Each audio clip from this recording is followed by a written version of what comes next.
Hello friends, मैं हूं प्रहलाद यादव और टारगेट विद प्रहलाद चैनल पर आप लोगों का बहुत बहुत स्वागत करता हूं। अगर पिछले क्लास को आप लोगों ने अटेंड किया है, उस पिछले क्लास को देखा है, पिछला वीडियो हमारा देखा है, तो निश्चित रूप से इन सभी क्वेश्चन का आंसर आप दे पाएंगे। इसमें देखिए, ये पहला क्वेश्चन है और ये हमारा दूसरा क्वेश्चन है। पहले क्वेश्चन में क्या रखा है, निम्न में से कौन सा अंक महसूस किया जाता है? 1, 5, 9 और 0। इन सब में जो महसूस किया जाता है वो होता है 0। देखिए, काउंटेबल जो होता है 1 है, 2 है, 3 है, 4 है, 5 है, ये काउंटेबल होता है, यानी इनको काउंट किया जा सकता है, गिना जा सकता है। 1 से लेकर अनंत तक आप गिन सकते हैं, यानी वो काउंटेबल हैं। लेकिन 0 आपका काउंटेबल नहीं होता है, ये सिर्फ और सिर्फ महसूस किया जाता है। अब देखिए दूसरा क्वेश्चन कह रहा है कि किसी पुस्तक में कुल 90 पन्ना है, तो उस पुस्तक के सभी पृष्ठों की संख्या का योग क्या होगा?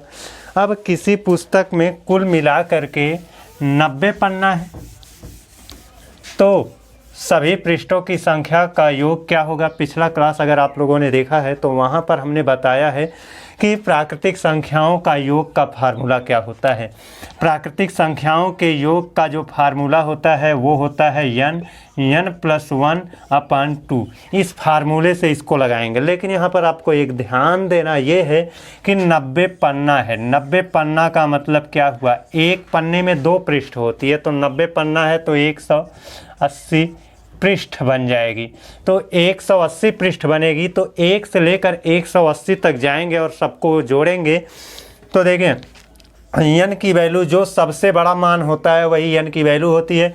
तो 180 पृष्ठ बनेंगे तो n की वैल्यू 180 हो जाएगी, तो ये हो जाएगा 180 और यहाँ पर n+1 180 + 1 81, यानी 180 × 181/2। बस इसी को सॉल्व कर लीजिए।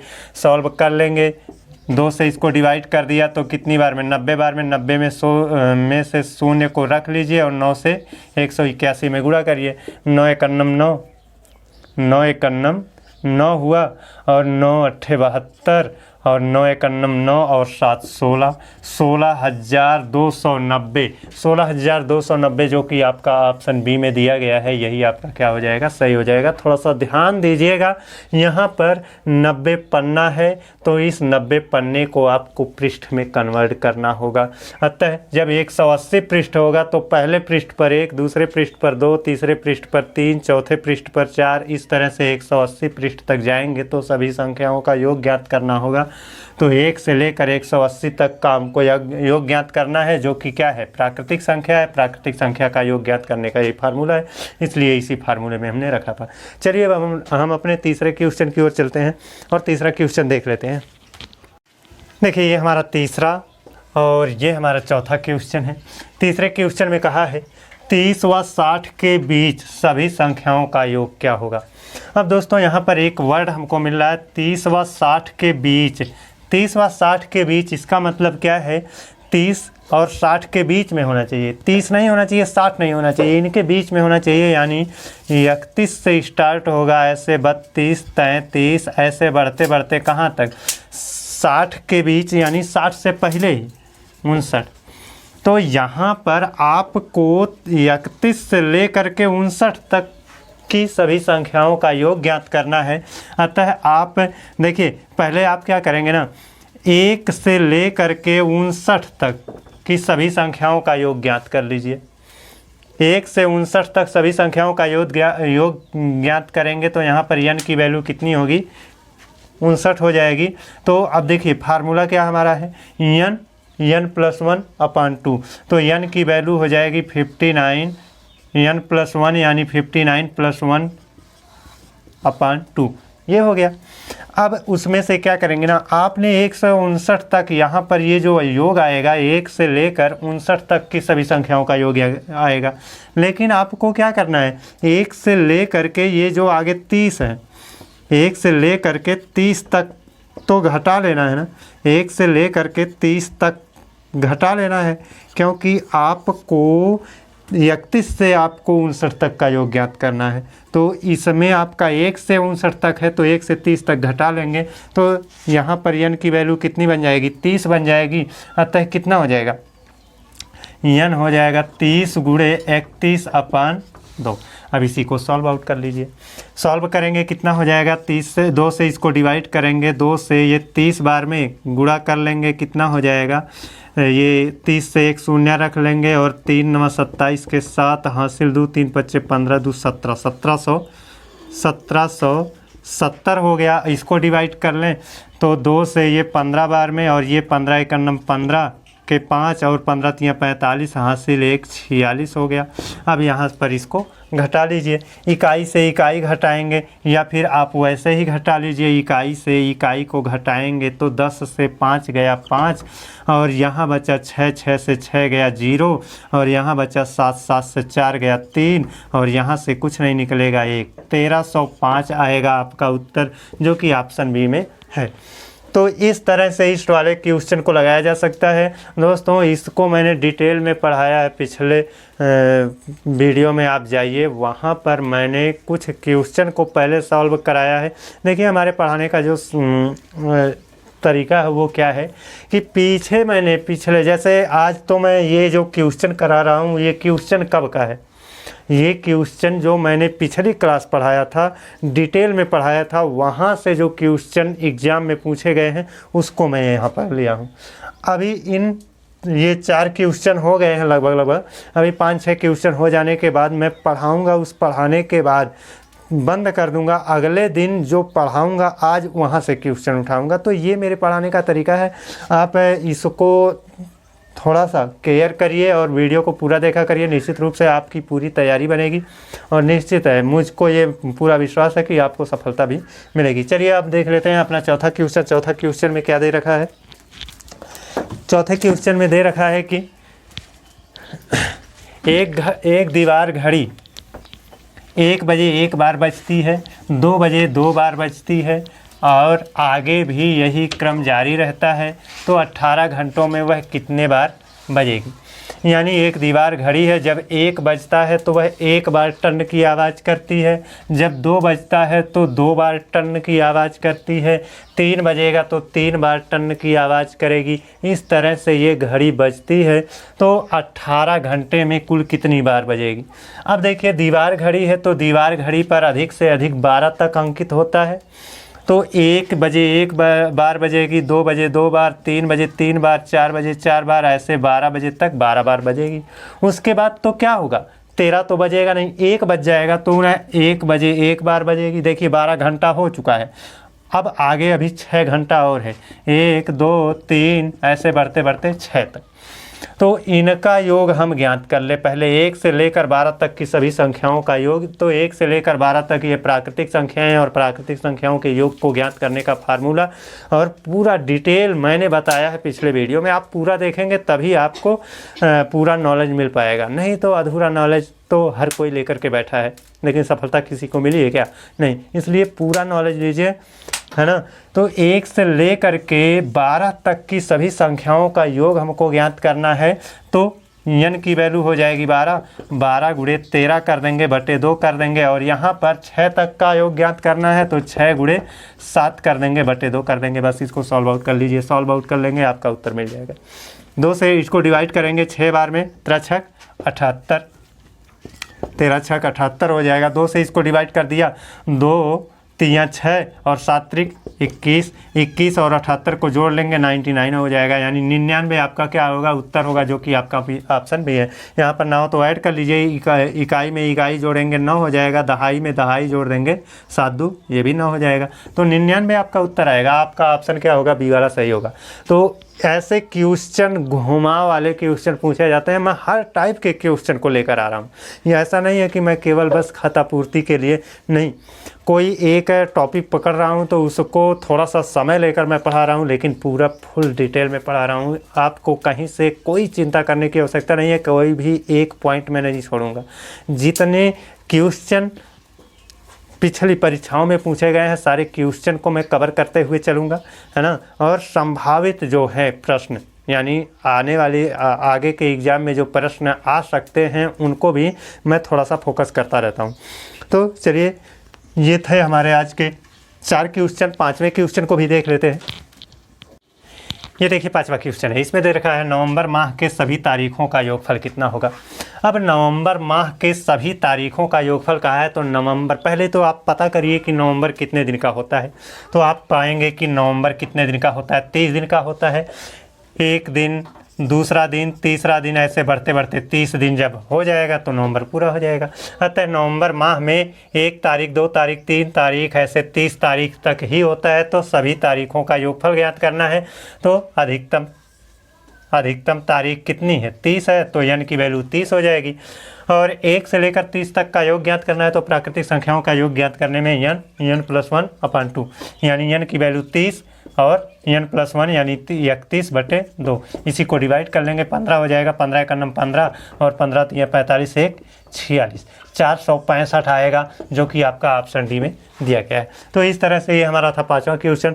अब चलते हैं, आज हम प्राकृतिक संख्याओं को और कुछ जान लेते हैं। प्राकृतिक संख्याएं हमने पिछले क्लास में पढ़ा था और कुछ छूट गया था, थोड़ा बहुत अभी प्राकृतिक संख्याओं में हम लोगों को पढ़ना है।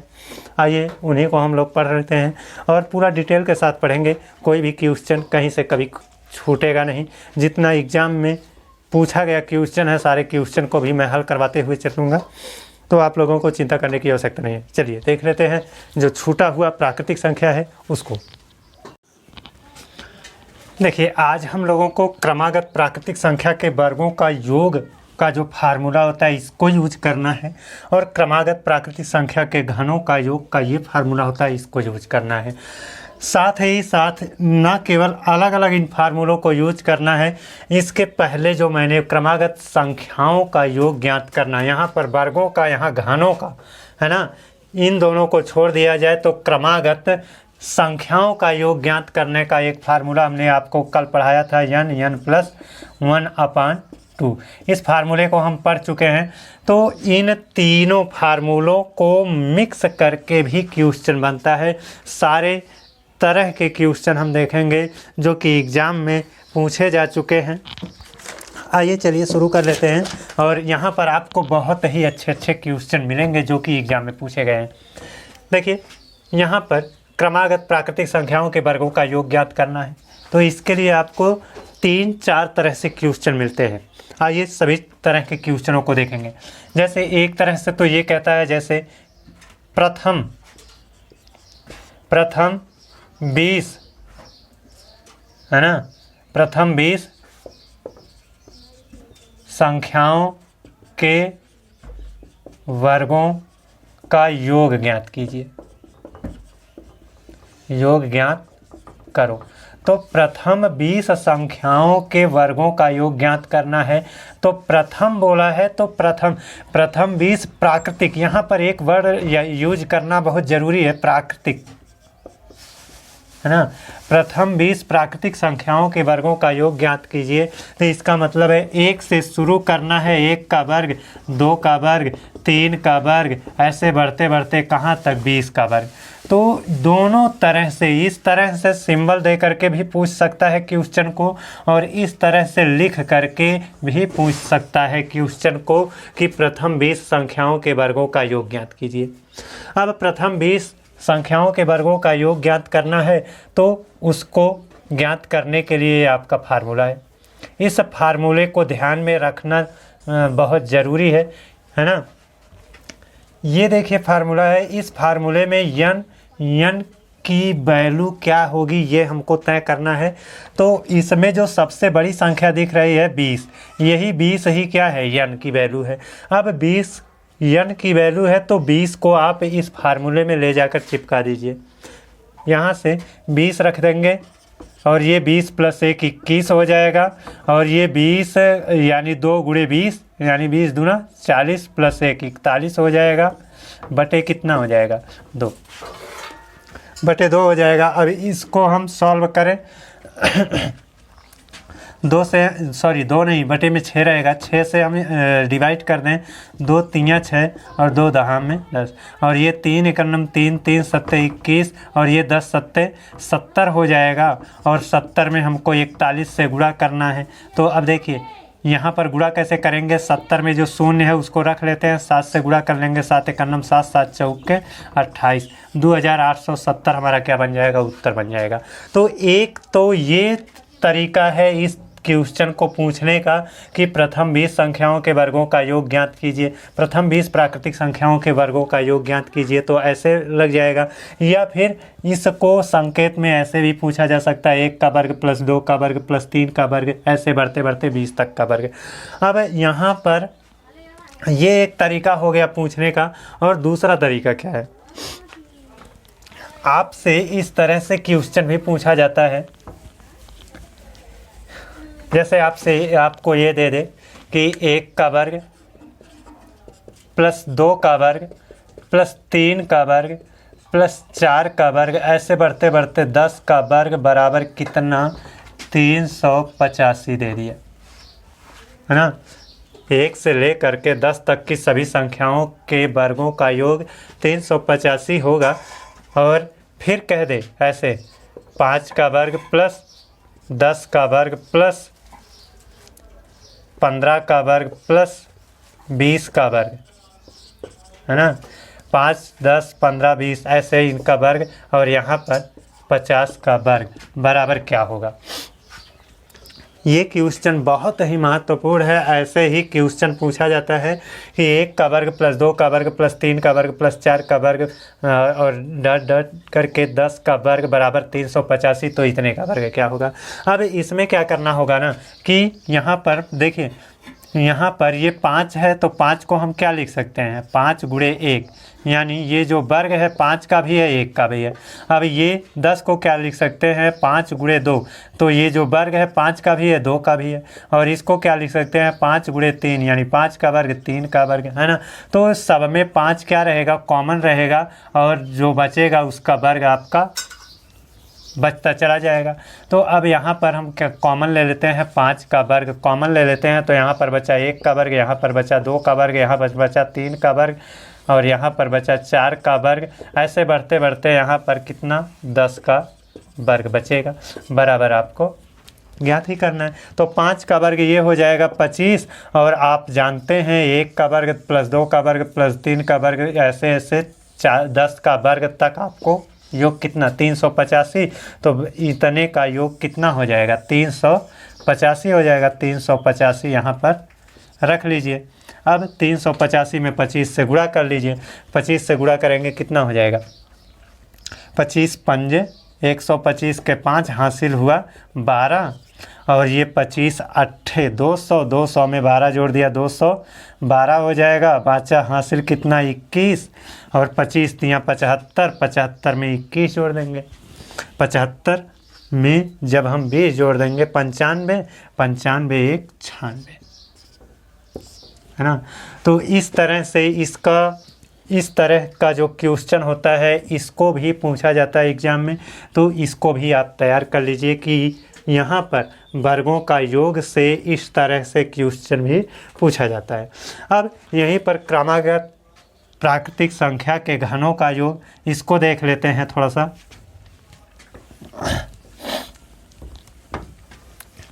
देखिए, इनको मिटा देते हैं, फिलहाल आप लोग याद रखिएगा। क्रमागत प्राकृतिक संख्या के घनों का योग ज्ञात करना है। तो इसको भी इस तरह का जो क्वेश्चन होता है, ये फार्मूला हमको यहाँ यूज करना होता है।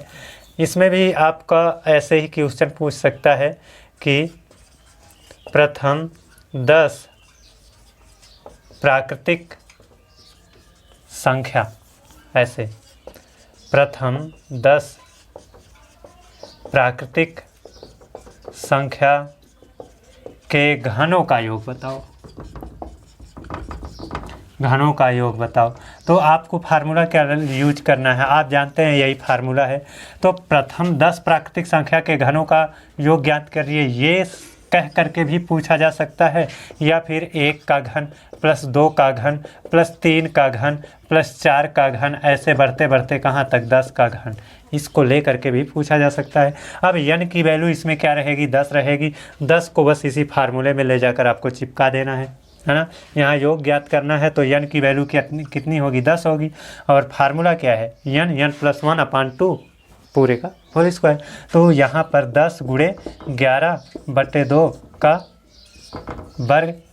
वर्ग ज्ञात करना। अब इसको आप डिवाइड कर दीजिए, 2 से डिवाइड करेंगे 5, 11 5 55, 55 का वर्ग, 55 का वर्ग करना है। आप जानते हैं यहाँ पर 5 है इकाई पर, तो इसकी वजह से लास्ट में 25 आएगा, और यहाँ 5 है तो इसमें 1 बढ़ा करके यानी 6 से गुणा कर लीजिए, 5 6 30, 30 25 इसका क्या हो जाएगा, उत्तर हो जाएगा। अब इसमें भी वही ट्रेड है, इसमें भी ऐसे ही घुमा करके क्वेश्चन पूछा जाता है। देखिए ये दोनों तरीके हो गए। इस फार्मूले के सहयोग से इस तरह का क्वेश्चन लगाया जाता है। और क्या कैसे क्वेश्चन पूछ सकता है, ऐसे ही पूछ सकता है, जैसे दे दे अभी 30 25 आया था ना, 1 का घन प्लस 2 का घन प्लस 3 का घन प्लस 4 का घन, बढ़ते बढ़ते 10 का घन बराबर 30 25 यानी 3025। तो बताइए 3 का घन प्लस 6 का घन प्लस 9 का घन है ना, प्लस 12 का घन, ऐसे बढ़ते बढ़ते 30 का घन बराबर क्या होगा। जब इतना कह दिया तो इसका मतलब है कि ये 3 क्या है, 3 गुणे 1 यानी घन है, तो 3 का घन है ना, 3 का घन 1 का घन, और ये 3 दूना यानी 3 का घन 2 का घन, तो 3 इसमें कॉमन निकलता चला जाएगा, तो 3 का घन कॉमन हो गया, और यहाँ बचा 1 का घन, इसमें 3 दूना 2 का घन, इसमें 3 त्रिका 3 का घन, यहाँ पर 4 का घन, बढ़ते बढ़ते 3 दहा में 10 का घन है ना। ये आपको ज्ञात करना है। 3 का घन कितना हो जाएगा, 27 हो जाएगा, और 1 का घन प्लस 2 का घन प्लस 3 का घन प्लस 4 का घन, यहाँ तक 10 का घन तक आपका योग बताया ही गया है। इतना का योग यहाँ पर पहले इक्वेशन में बताया ही गया है, कितना 30 25। तो इसको 30 25 रख करके अब मल्टीप्लाई कर लीजिए, 27 से आप गुणा कर लोगे, आपका उत्तर आपके सामने हो जाएगा, है ना। तो आप लोग गुणा कर लीजिएगा, लेकिन इतना भी जानते रहिए कि आपका इस तरह से क्वेश्चन इसमें भी पूछा जाता है। अब कैसे क्वेश्चन पूछा जाता है, प्राकृतिक संख्या के घनों का योग वाला फार्मूला और प्राकृतिक संख्या के वर्गों का योग वाला फार्मूला, दोनों को मिश्रित करके भी क्वेश्चन पूछा जाता है। आइए देख लेते हैं उस तरह के क्वेश्चन को। जैसे आपसे ए पूछ सकता है, देखिए इस तरह से भी क्वेश्चन पूछा जाता है। जैसे कह दिया जाए 1 का घन प्लस 2 का घन प्लस 3 का घन, बढ़ते बढ़ते आपका 10 का घन, माइनस 1 का वर्ग प्लस 2 का वर्ग प्लस 3 का वर्ग प्लस 4 का वर्ग, ऐसे बढ़ते बढ़ते 10 का वर्ग तक। अब 1 से लेकर के 10 तक की सभी संख्याओं के घनों का योग क्या होगा। अभी अभी हम लोगों ने क्या निकाला था, 1 से लेकर 10 तक की सभी संख्याओं के घनों का योग निकाल लीजिए। कैसे निकलेगा, यहाँ 30 25 आएगा, फिलहाल यहाँ पर निकाल लेते हैं। n की वैल्यू हो जाएगी 10 और ये हो जाएगा 11/2 का वर्ग। 2 से इसको डिवाइड करेंगे 5, 11 25 55, 55 का वर्ग कितना हो जाएगा, 55 का वर्ग है तो 5 इकाई पर है तो इस वजह से 25 आएगा, और ये 5 है तो 6 से गुणा कर दो, 5 6 30 आ जाएगा।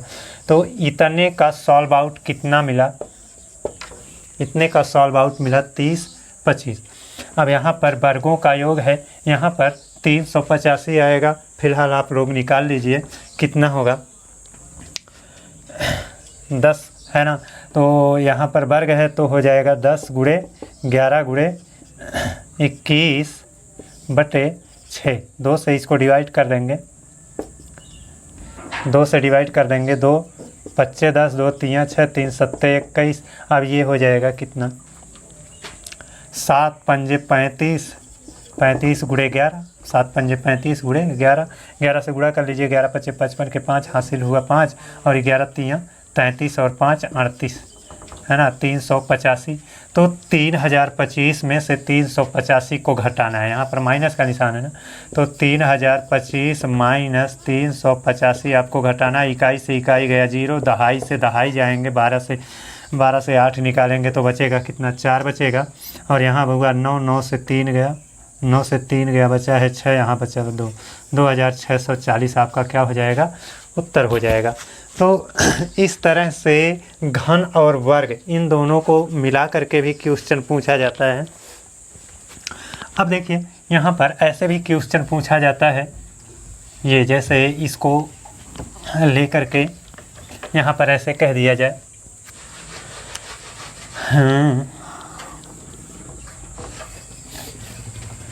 1 से यानी 1 धन 2 धन 3 ऐसे बढ़ते बढ़ते 50, ऐसे बढ़ते बढ़ते कहाँ तक 50। तो 1 से लेकर 50 तक की संख्याओं के योग में से 1 से लेकर 10 तक की संख्याओं के वर्गों का योग घटाना है। तो ऐसे में कैसे लगाएंगे इसको, आप जानते हैं कि यहाँ पर ना तो वर्ग है ना तो घन है। आपका प्राकृतिक संख्याओं का योग वाला फार्मूला है जो कि किससे लगेगा, n प्लस 1/2 से ये लगेगा, और ये किससे लगेगा, n प्लस 1, और ये 2n प्लस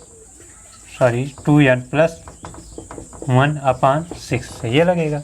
अब इसको लगाने के लिए n की वैल्यू 50 होगी तो 50 गुणे 51/2, और इसको लगाने के लिए क्या करेंगे, 10 गुणे अभी कितना आया था, 385 आया था ना, आप लोग यहाँ पर 385 अभी आया था, रख लीजिए 385। अब इसको डिवाइड कर लेंगे, ये हो जाएगा 25, 25 से इसको हम 25 से करना 25 हासिल 2, 25 पंजे 125, 2 27, 127 हो जाएगा।